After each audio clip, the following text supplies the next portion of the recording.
இன்றைக்கி green chicken பண்ணுறதுக்காக புதினா இலை கட் பண்ணிகிட்டு இருக்கேன். இந்த இலையெல்லாம் எடுத்துகிட்டு குச்சை வந்து முளைக்க வைக்க போகிறோம். வாங்க பார்க்கலாம். இப்போ இதில் உள்ள இலையெல்லாம் தனியாக எடுத்துக்குவோம். பாருங்கள், இலையெல்லாம் தனியாக எடுத்தாச்சு. இப்போ வந்து நம்ம குச்சை வந்து தனியாக எடுத்துக்கிட்டோம்.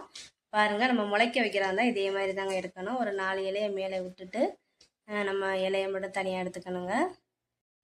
இப்போ ஒரு டம்ளர் தண்ணியில் இதை போட்டு வச்சுக்குவோம். இதை வந்து நான் நாளைக்கு தாங்க வைக்க போகிறேன். அதனால தான் இப்போ டம்ளர் தண்ணியில் போட்டு வைக்கிறேன். இப்போவே வைக்கிறாந்தா நம்ம இப்போயே வச்சிடலாம். தண்ணியில் போட்டு வச்சாதான் முளைக்கும் அப்படின்லாம் இல்லைங்க. நம்ம உடனேவே கட் பண்ணிவிட்டு உடனே வச்சிடலாம். இதெல்லாம் நான் உடனே கட் பண்ணி வச்சது தான். இது சூப்பராக முளைச்சிருக்கு. நம்ம இதை நாளைக்கு தான் வைக்க போகிறோம். அதனால் இது ஒரு ஓரமாக இருக்கட்டும். இதிலே 4 நாளைக்கு வச்சிட்டிங்கன்னா இதிலே வேறு விட்டு வந்துடும். சூப்பராக வளர்ந்து வந்துடும். இப்போ ஒரு நாள் ஆயிடுச்சுங்க. இதை எடுத்து நம்ம முளைக்க வச்சுக்கலாம். இப்போ இதை இந்த தொட்டியில் தாங்க வைக்க போகிறோம். மண்கலவை பார்த்தீங்கன்னா மக்கின மாட்டுச்சாணமும் நம்ம தோட்டத்து மண்ணுமே ரெண்டுமே கலந்து மிக்ஸ் பண்ணி தாங்க வச்சுருக்கேன்.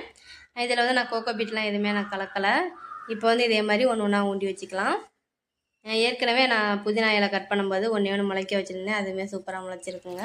இதை வச்சுட்டு இதை காய விடாமல் டெய்லியுமே தண்ணி கொடுக்கணுங்க. அப்போ தான் சூப்பராக வளரும்.